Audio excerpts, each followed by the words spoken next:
Tell us a bit about you and what you do. Oh, okay. Actually, I was born in the hills, and I come from a very big family consisting of 13 of us, 7 boys and 6 girls, and I rank the 10. Mm. I like to call myself the perfect 10. Yeah, actually, my brothers and sisters, we are very family orientated. The family bonding is very, very crucial to us. I see. Yeah, even till today. Yeah. 3 of my family members have left us. My elder sister, my second brother, and my 5th brother.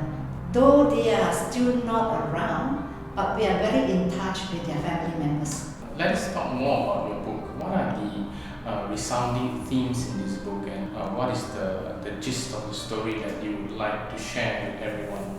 I like to share about my childhood, the difficulties that I went through. We didn't have pipe-in water. We depended on spring water from the rocks. Yes. And we also didn't have electricity. And we depended on oil lamps to lit up in the night. I see. My parents ensured that we depend very much on God, you know. Yes. Every night we will finish the night with a nightly prayer at 8 p.m. and we were off to bed. And the lights will be off and will be pitched dark to the next morning. I see. That is life as it was in the past back in Balik Pulau, right? Even till now. Even to now? Yes. Wow. There's not much development. Yeah. You know, we are still covered with large green trees and greenery.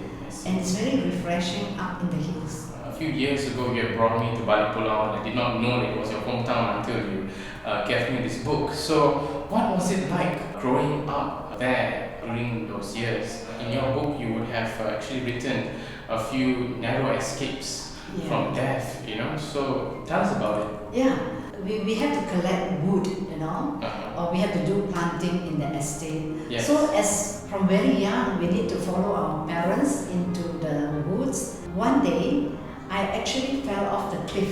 Wow. Yes, and I gashed my head on a stone, and I was bleeding. And my mom ran down from the upper slope to where I was, and then she just picked some leaves around her, smashed it on the palm, and just put it on my forehead. The bleeding just stopped. I see. So in modern days, you will call her a physician. How was your feeling when you first came to the city? I was a bit apprehensive, you know, that I have to leave my home, I leave my parents behind, you know. It was quite touching actually. Yeah. But my mom said, it's best that you go, otherwise you become a orangutan. So no choice, I came down to Kuala Lumpur for greener pastures, for more opportunities. Adventures. More adventures, and it did happen. If you say regrets, I won't say it's regrets, you know. There are good points being in the hills and also in Kuala Lumpur. I see. My life, I always like to center myself on positivity. I don't like to be negative and thinking of all the bad things that cover my thoughts now. I like to be positive most of the times. I see.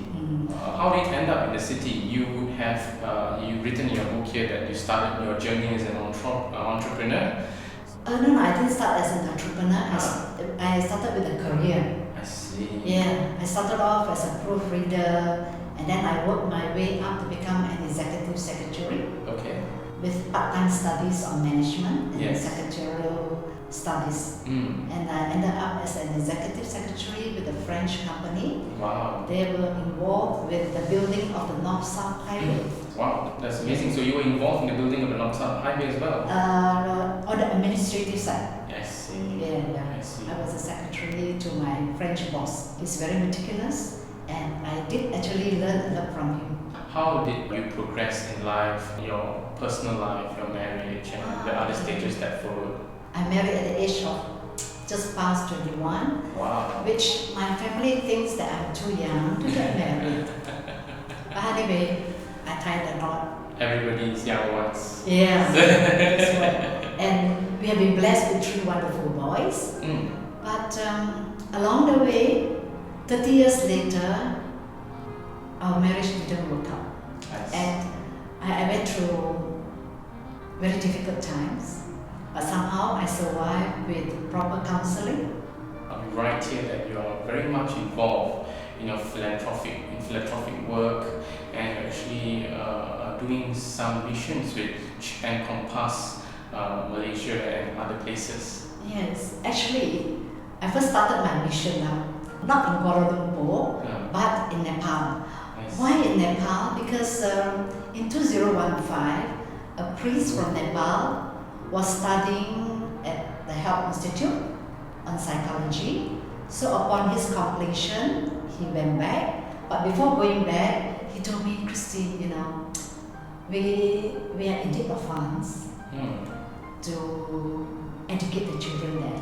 I see. So I was just merely hearing him without any intentions of helping. This I must confess. But somehow, in 2015 April, there was a devastating quake and many people were killed. That gave me the inclination to call to call the priest there, just want to find out how is he. And I didn't hear from him for a few days.